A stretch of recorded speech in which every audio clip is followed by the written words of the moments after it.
Good Times is an American sitcom that originally aired from February 8, 1974, until August 1, 1979, on CBS. It was created by Eric Monte and Mike Evans, and developed by Norman Lear, the series' primary executive producer. Good Times is a spin-off of Maude, which is itself a spin-off of All in the Family. Synopsis: Florida and James Evans and their 3 children live in a rented project apartment, 17C, at 721 North Gilbert Avenue, in a housing project in a poor, black neighborhood in inner-city Chicago. Florida and James' children are James Jr., also known as JJ, Thelma, and Michael. When the series begins, JJ and Thelma are 17 and 16 years old, respectively, and Michael, called the militant midget by his father due to his passionate activism, is 11 years old. Their exuberant neighbor, and Florida's best friend, is Willena Woods, a recent Dvorka copyrightee who works at a boutique. Their building superintendent is Nathan Bookman, to whom James, Willena and later JJ refer as Buffalo Butt, or, even more derisively, Booger. The characters originated on the sitcom Maude as Florida and Henry Evans, with Florida employed as Maude Findlay's housekeeper in Tuckahoe, New York, and Henry employed as a firefighter. When producers decided to feature the Florida character in her own show, they applied retroactive changes to the character's history. Henry's name became James, there is no mention of Maude, and the couple now live in Chicago. Episodes of Good Times deal with the characters' attempts to survive in a high-rise project building in Chicago, despite their poverty. When he is not unemployed, James Evans is a man of pride who often stated he would not accept charity. He usually works at least 2 jobs simultaneously, from a wide variety such as dishwasher, construction laborer, etc. When he has to, he plays pool in order to hustle money, though Florida disapproves of this. Cast conflicts: Good Times was intended to be a vehicle for Esther Roll and John Amos. Both expected the show to deal with serious topics in a comedic way while also providing positive characters for viewers. However, the character of JJ was an immediate hit with audiences and became the breakout character of the series. JJ's frequent use of the phrase "Dynamite," credited to John Rich, became a popular catchphrase later included in TV Land's The 100 Greatest TV Quotes and Catchphrases special. Rich insisted Walker say it on every episode. Both Walker and executive producer Norman Lear were skeptical of the idea, but both the phrase and the J.J. Evans character caught on with the audience. As a result of the character's popularity, writers focused more on J.J.'s comedic antics instead of serious issues. As the series progressed through seasons 2 and 3, Roll and Amos grew increasingly disillusioned with the direction the show was taking, especially with J.J.'s antics and stereotypically buffoonish behavior.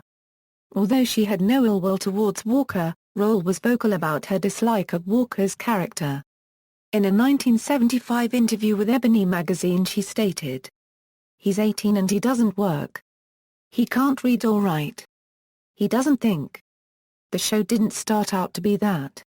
Little by little with the help of the artist, I suppose, because they couldn't do that to me they have made JJ more stupid and enlarged the role.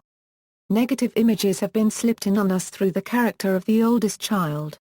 Although doing so less publicly, Amos also was outspoken about his dissatisfaction with the JJ character. Amos stated, "The writers would prefer to put a chicken hat on JJ and have him prance around saying Dynamite, and that way they could waste a few minutes and not have to write meaningful dialogue." While Amos was less public with his dissatisfaction, he was ultimately fired after season 3 due to disagreements with Norman Lear.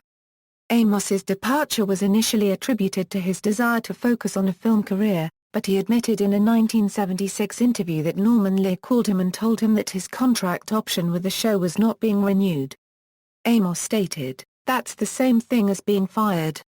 The producers decided not to recast the character of James Evans, instead opting to kill off the character in the 2-part season 4 episode, The Big Move. Final seasons: By the end of season 4, Esther Roll had also become dissatisfied with the show's direction and decided to leave the series. In the final 2 episodes of the season, Love has a spot on his lung. Roll's character gets engaged to Karl Dixon, a man she began dating towards the end of Season 4. In the Season 5 premiere episode, it is revealed that Florida and Karl married off-screen and moved to Arizona for the sake of Karl's health. With Amos and Roll gone, Janet Du Bois took over as the lead character as Willena checked in on the Evans children since they were now living alone. In Season 5, the character of Penny Gordon Woods was added, an abused girl who is abandoned by her mother and eventually adopted by Willena. Before taping of Season 6 began, CBS and the show's producers decided that they had to do something drastic to increase viewership.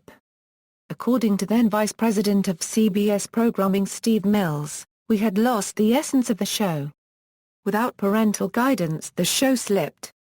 Everything told us that, our mail, our phone calls, our research.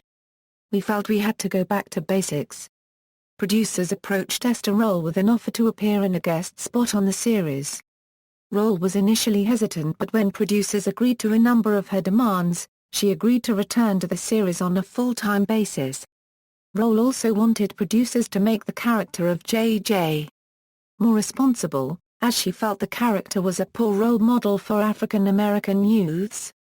She also requested that producers write out the character of Karl Dixon. Roll reportedly disliked the storyline surrounding the Karl Dixon character, as she believed Florida would not have moved on so quickly after James' death or leave her children. Roll also thought the writers had disregarded Florida's devout Christian beliefs by having her fall for and marry Karl, who was an atheist. In the Season 6 premiere episode Florida's Homecoming, Part 1, Florida returns from Arizona without Karl to attend Thelma's upcoming wedding to professional football player Keith Anderson. In a rare uncut version of Florida's Homecoming, Part 2, after Florida arrives home from Arizona, Willena briefly pulls her aside and mentions Karl, to which Florida sadly smiles and shakes her head implying that Karl had lost his battle with cancer. Florida later mentions Karl one last time when she tells Michael about a book they'd both bought him. Despite changes in the series at Esther Roll's request and her return, ratings did not improve and CBS cancelled the series during the 1978-79 season. In the finale, The End of the Rainbow, each character finally gets a happy ending. J.J. gets his big break as an artist for a comic book company with his newly created character, Dino Woman, which is based on Thelma. Michael attends college and moves into an on-campus dorm. Keith's bad knee miraculously heals, leading to the Chicago Bears offering him a contract to play football. Keith announces that he and Thelma are moving into a luxury apartment in the city's upscale Gold Coast district. Thelma also announces that she is pregnant with the couple's first child. Keith offers Florida the chance to move in with them so she can help Thelma with the new baby. Willena becomes the head buyer of the boutique she worked in and announces that she and Penny are also moving out of the projects. Willena then reveals that her new apartment is in the same apartment building that Keith, Thelma and Florida are moving to, and, once again, she and Penny become the Evans' downstairs neighbors. Cast and characters: minor characters, Ned the Wino, the local drunk who frequents the neighborhood and the apartment building where the Evans family reside. In the Season 1 episode Black Jesus, J.J. uses Ned the Wino as the model for a portrait of Jesus. Another episode is centered around Michael's plan to clean up Ned and get him off the booze by letting him stay at the Evans house. Karl Dixon, an atheist shop owner who Michael briefly works for. Despite their religious differences, Karl and Florida begin dating and become engaged in final episode of Season 4. Karl breaks off the engagement after he is diagnosed with lung cancer. After a pep talk from Bookman, Karl again asks Florida for her hand in marriage. The two marry off-screen and move to Arizona. Florida returns at the beginning of Season 6, without Karl, for Thelma's wedding. Karl is referenced briefly in Episode 2 of Season 6, but he is never mentioned again. Marion Sweet Daddy Williams, a menacing neighborhood numbers runner and pimp, who has a reputation for wearing flashy clothing and jewelry.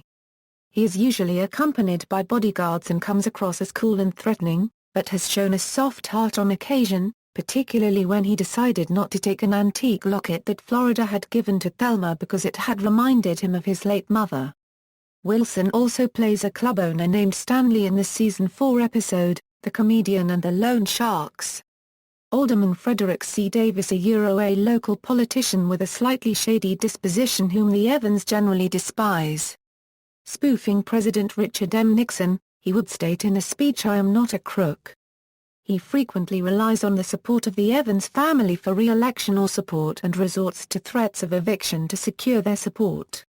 In a running joke, Alderman Davis frequently forgets Willina's name and calls her another similar-sounding name that began with a W, thus earning him her everlasting ire as well as the nickname Baldy.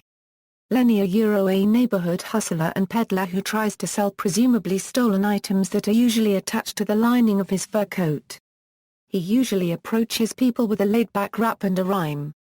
He is typically rebuffed by the people he approaches and responds by saying "that's cold," or uses a small brush to brush off the negativity. Grandpa Henry Evans, James' long-lost father. He abandoned the family years before because he was ashamed that he could not do more to provide for them. This hurt James deeply, who disregarded his father's existence, telling everyone he was dead. Thelma learns about her grandfather while doing some family research. She meets him and invites him to the Evans home to surprise James for his birthday, not knowing that James was well aware of his whereabouts but chose to stay out of his life. After Henry arrives at the Evans home and meets the rest of the family, he realizes that James would not welcome him in the home and decides to leave. Florida convinces him to stay and talk to James and explains that there may never be another chance to do so. Henry and James have a heart-to-heart talk, with Henry being remorseful and apologetic. James ultimately forgives his father. After James' death, the Evans family embraces Henry into the family, alongside his common-law wife Lena in later episodes. Wanda, another resident in the apartment building where the Evans reside. Earlier episodes show her at a women's support group, and the tenants rallying around her by giving her a rent party. Later episodes show her appearing and crying at several funerals, whether she knew the person or not, thus earning her the nickname Weeping Wanda from J.J. and Willina. Mrs. Lynetta Gordon, Penny's abusive biological mother. Mrs. Gordon was abandoned by Penny's father when she became pregnant. As a result, she took her anger and frustrations out on Penny, including burning her with a hot iron. After the abuse was finally brought to light, Mrs. Gordon abandoned Penny, despite Willina's pleas to her to seek help. Just before she disappeared, Mrs. Gordon expressed regret for hurting her child, telling Willina that Penny deserved better than her. She reappeared more than a year later, having remarried, and revealed that her new husband is from a very wealthy family. Mrs. Gordon uses her husband's wealth to send Penny anonymous gifts and, in an effort to regain custody of Penny, she also attempts to frame Willina as an unfit adoptive parent who throws wild parties with less than wholesome attendees. However, her scheme is exposed by being recorded on tape admitting that the scheme was a setup to get Penny back. After trying to get the tape from Penny and threatening her again with being hit, Penny outright rejects her, telling Willina that no matter what anyone said, she would always consider Willina to be her real mother. Mrs. Gordon is devastated by this, agrees to drop the charges against Willina and leaves Penny with her, never to be seen again. Cleatus, a cousin of J.J. Evans, Thelma Evans Anderson, and Michael Evans, and nephew of Florida Evans and James Evans. He made one appearance in the episode Cousin Cleatus. Notable guest stars: Debbie Allen as J.J.'s drug-addicted fiancée, Diana in J.J.'s Fiancée, Matthew Stymie-Beard in 5 episodes, including 4 appearances as James' friend Monte, Sorrel Book as Mr. Galbraith, J.J.'s boss at the ad agency, Roscoe Lee Brown as a shady televangelist Reverend Sam the Happiness Man, who befriended James in the military, T.K. Carter as J.J.'s friend head part of the Awesome Foursome, later the Gleesome Threesome, the Gruesome Twosome, and the Lonesome Onesome, as stated in the episode The New Car, Rosalind Cash as Thelma's teacher, Jessica Bishop, who becomes romantically involved with a much younger J.J. Gary Coleman as Gary, a sharp-tongued classmate of Penny's in 2 season 5 episodes, Conchata Ferrell as Miss Johnson, Willina's supervisor at her short-lived second job as security in a department store, Kim Fields as Penny's friend, Kim, who has a tendency to add the suffix "ness" to emphasize her anxiety such as hopelessness, Carl Franklin as Larry, Thelma's fiancé, ultimately breaking up when Larry is offered a job on the West Coast and Thelma is not ready to accompany him, Alice Gosley is a social worker who is working on Penny being adopted by Willina, Ron Glass as Michael's elementary school principal. Also made an appearance as a blind encyclopedia salesman who tries to swindle the Evans family, Louis Gossett, Jr., in Season 2 as Thelma's much older paramour, which Florida and James object to their relationship because of the age difference. Also appears as Uncle Wilbert, who comes from Detroit to look in on the family while James is away, Robert Guillaume as Fishbone the wino in the episode Requiem for a Wino, Philip Baker Hall as motel owner in the episode JJ's Fiancé, Shirley Hemphill as Roz, the dim-witted sister of Edna, who was being tutored by Thelma, Gordon Jump as Mr. Rogers, the head of security at Willina's short-lived second job as security in a department store, Paula Kelly as Dr. Kelly in the episode, Where Have All the Doctors Gone, Jay Leno as young man in the season 3's JJ. In Trouble, which was one of the first times that the subject of VD was addressed on a primetime series, Calvin Lockhart as Florida's cousin Raymond, who earned his riches by betting on horses, Paul Mooney as the second guy in the episode JJMTC, Debbie Morgan as Samantha, a date of JJ's. And as Ellen, Charlotte Ray as a hiring manager for a sales job that Florida stole from James, Cheryl Lee Ralph as Vanessa in the episode JJ and the Plumber's Helper, Philip Michael Thomas as Eddie, Thelma's college-age boyfriend, Adam Wade as successful businessman Frank Mason, Willina's boyfriend, Benny Watson Johnson as Thelma's friend and college mate Valerie, in the episode Thelma's African Romance, Carl Weathers as Calvin Brooks, husband of the nude model for JJ's painting, Hal Williams as one of the movers in a Season 1 episode. James' friend, Willie Washington.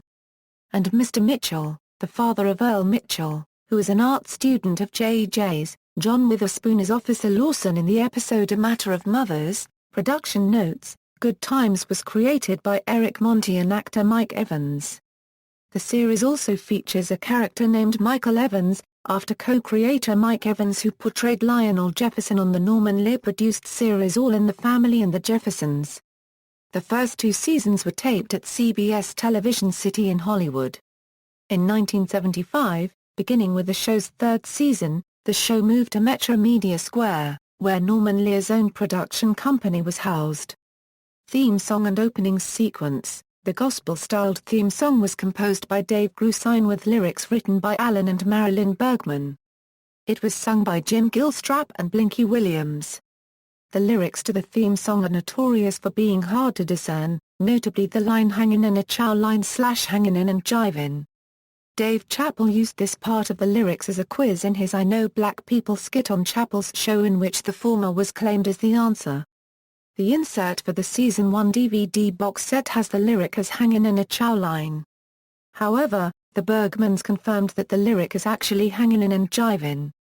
Slightly different lyrics were used for the closing credits, with the song beginning on a verse instead of the chorus. Episodes. Reception, ratings. The program premiered in February 1974.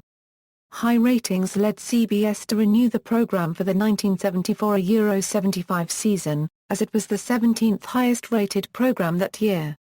During its first full season on the air, 1974-75, the show was the 7th highest-rated program in the Nielsen ratings, with more than 25% of all American households tuning into an episode each week. 3 of the top 10 highest-rated programs on American TV that season centered around the lives of African Americans, Sanford and Son, The Jeffersons, and Good Times. The Nielsen ratings for the series declined over time, partly because of its many time slot changes. The ratings went down considerably when the show entered its final 2 seasons, 1973-1974, number 17, 1974-1975, number 7, 1975-1976, number 24, 1976-1977, number 26, 1977 Euro 1978, number 39, 1978 Euro 1979, number 45. Awards and nominations. Syndication. The cable network TV1 aired reruns of the show since its launch on January 19, 2004. Until October 5, 2012. The network began airing the series again in June 2013. Good Times has also aired at various times on TV Land, Antenna TV and on the Canadian specialty cable channel Deja Vu. Minisodes of the show are available for free on Crackle. DVD releases. Sony Pictures Home Entertainment released the entire series on DVD in Region 1 between February 2003 and August 2006, with a complete box set following the separate seasons on October 28, 2008. Season 1 was released on DVD in Region 4 on December 27, 2006. On August 27, 2013, it was announced that Mill Creek Entertainment had acquired the rights to various television series from the Sony Pictures library including Good Times. They have subsequently re-released the first 4 seasons on DVD. References. External links: Good Times at the Internet Movie Database, Good Times at TV.com, Good Times at TVLAND.com.